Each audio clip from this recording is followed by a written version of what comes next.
Dungeons & Dragons players of Reddit, what are some of the most memorable quotes and experiences to come from your sessions? Part 2. I was playing a Big Meaty Minotaur way back in 2nd edition. The group was my aunt, my uncle, and their friends who had made space in their serious adult group for me and my sister. We were stoked to be taken seriously and dedicated to being serious players. Then, my monk was baleful polymorphed into a bunny. A bunny. The adults were nicer than they had responsibility to be because we knew we were trying not to be little kids about things, and I tried not to sulk while my tank hopped futilely around. That's when it happened. I was looking back at the book, reading the details of the spell, and I realized that in that edition, you gained physical movement abilities in armor class, but it was a little fuzzy about your actual stats changing. I asked the game master what would have happened if I turned into a dragon if I would have gotten that massive strength bonus. He was juggling combat and distractedly told me that your abilities don't change, only your movement types and your armor class. So my Minotaur had the same physical stats and unarmed attack rolls, right? Oh no, sure thing, he said. Cool. My turn came around and I launched my tiny fluffy self at the nearest bad guy. It was a flat out slaughter. I had an 1888 strength because dice loved me then, and I guess they felt sorry for failing my saved versus polymorph because I could not roll anything but hits the rest of combat. The fight dissolved into a bunch of beaten up party members laughing hysterically while the monsters were destroyed by an increasingly bloody bun. Even the game master was laughing. It was the moment when I realized the adults weren't as serious as I thought, and that a little silliness was not only allowed, but encouraged. The group kept playing through different games and campaigns until I left for the army, and it fostered my lifelong love of rolling dice. Good on you for serving our country too, by the way, if you're listening in. I want to play a drow. You have 3 elves in your company. I'll wear a mask, a cape, and make a good story. Okay. 2 sessions later. You find strange books in the Necromancers Crypt. They are written in some dark language only evil creatures can understand. What do? I read them. And the party all facepalmed. We convinced the town guard that these are not the druids you are looking for. My pal freaked out over the vague Star Wars reference, got excited, and spilt an entire red wine decanter over our table and handbooks. At our next session, he bought us all new AD&D handbooks, 2 bottles of wine, and tippy-style cups. We continued to drink from those cups for months. Why play 4th when you can run KOTB? I was playing a low IQ character that loved ships. We roll up to a dock and the guard asked what our business was in the port. I look over to one of my traveling companions for a good response. He whispers to me, "Supplies!" In my excitement, seeing as I have just commandeered my first real ship, I yell, "Surprise!" One of the easiest ones I can think of is a friend's character always saying, "I eat it," after the DM would describe something. Usually just the extra little detail things when describing a scene or something we had just found. I think the one that really stood out was after fighting some infected-looking animals, the DM described pussing growths on the animal's skin. He immediately shouted, "I eat it!" And the DM gave him the, "Are you sure?" And he went for it without hesitation. That one joke started us on a path to hunting down a necromancer who had been infecting locals and nearby wildlife with a magical disease, all because our cleric decided to eat animal pus. I see you are admiring our tapestry. It depicts Frogger, the one true god, Frog King. Roll for cramps. I had a gelatinous cube currently eating a gnome that then proceeded to dash at us. Giants are a renewable industry! A 19 intelligence barbarian after learning the cycle of giants attacking people and people attacking giants. Hey man, he ain't got any joint juice. Our druid after destroying all the water in a zombie's body, making it stiff. I am doing something about it. I'm avoiding it. Our wizard cowering behind a wall. What's the sack made of? My half-orc. Your mother. The rogue about the sack made of orc skin. Talk anymore and I'll make you a codpiece. A gnome threatening a talking skull. Do I have my corpse? DM looking for the appropriate miniature. We don't have to respect the dead. They certainly don't respect us. Overheard at the Curse of Strahd table. Before the long rest ends and I become a giant spider. Hashtag just Druid things. We need to stop thinking about how to open the lock and start thinking about removing the wall. Problem solving with the barbarian. Do I have advantage because I'm gay? Gay wizard versus succubus charm magic. My ghost is currently doing kung fu on those cultists.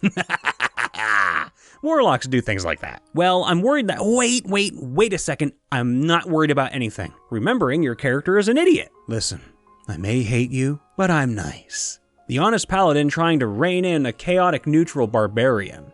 Come on, shit already! Not D&D, but a saying from our very tired raid group in D2. Everyone runs away from the pudding. Black puddings are fun to fight. Come on, daylight's burning and so is the laboratory. Overheard at the table that was trying to do a small-time robbery. Why is the little guy sneaking around again? Because he can run the fastest when he gets caught. Discussing the stealthy approach. What wizard is a pimp? No idea where this one came from.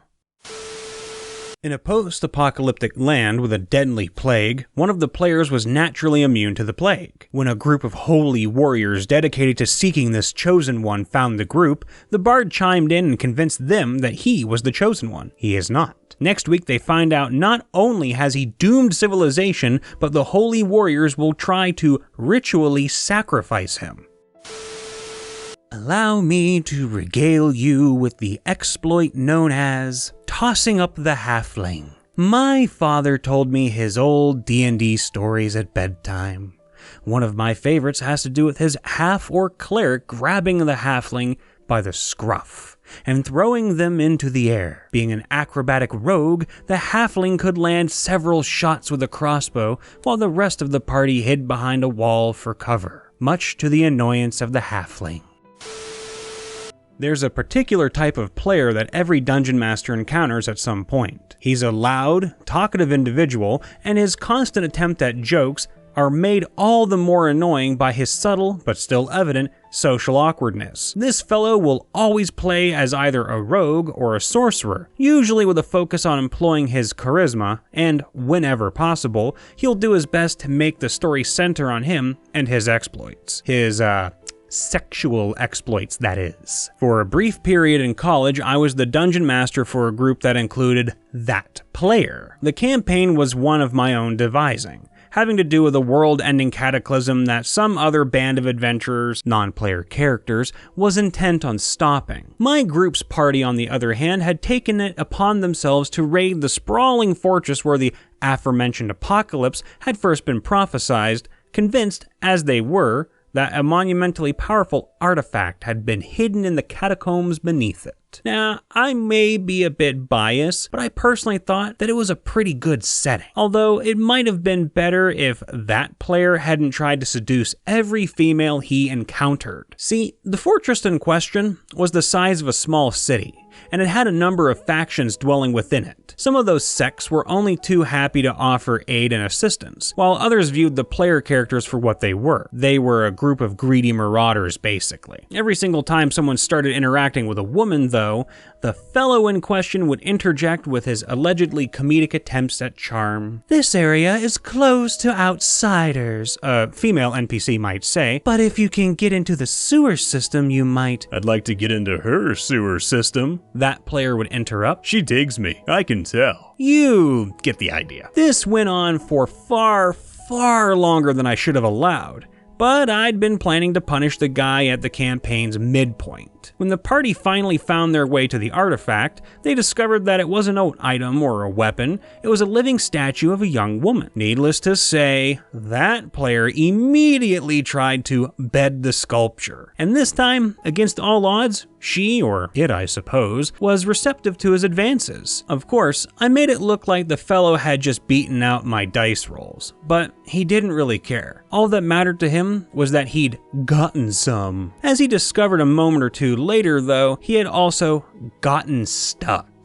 It was about then that reinforcements arrived, intent on protecting their monumentally powerful artifact from theft. They weren't too pleased to find a rogue attached to their idol, and they responded appropriately. The fellow didn't actually die, but he did spend the rest of his campaign with one fewer appendage, since he'd also made it very clear to everyone that the body part in question was the source of his skills. He wound up impotent, and in more ways than one. TLDR, sexy statue solicits severe suffering. Say that 10 times fast, fellas.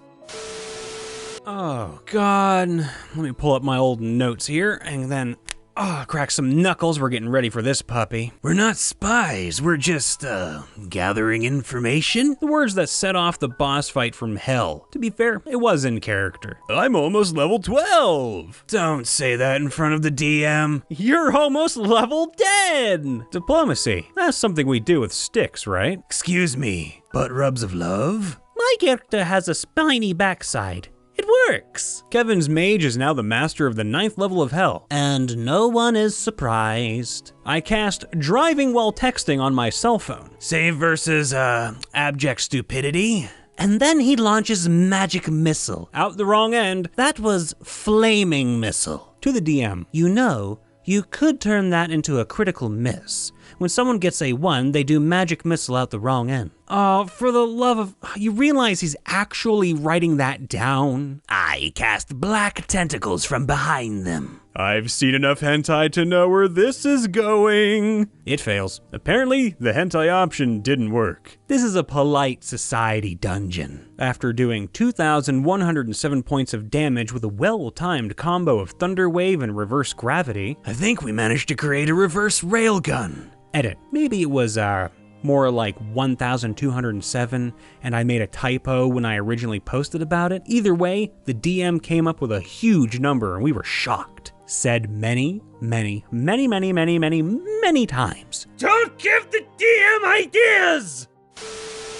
I was running a campaign for a bunch of my friends who had never played before. After the first few sessions, where they learned to stay in character and handle combat, I got them started on their real quest. The first objective was to learn about a local mob boss, who was smuggling drugs through the town's port. They decided to send their elf ranger onto the smuggler's ship, posing as a dock worker loading the boat. His disguise worked for about 5 minutes before the first mate started questioning him. Being a new player, he tried to bluff, but failed badly. The first mate began questioning the player's intelligence, and the player leaned into it hard. He decided to fake being completely incompetent, going so far as to shit his pants to prove his point. This became a running gag for the party. This gag hits its most ridiculous point while the party was staring down an undead dragon in a secret crypt. The elf, who has since bought a few pairs of spare pants, decided he wanted to blind the dragon with his shit.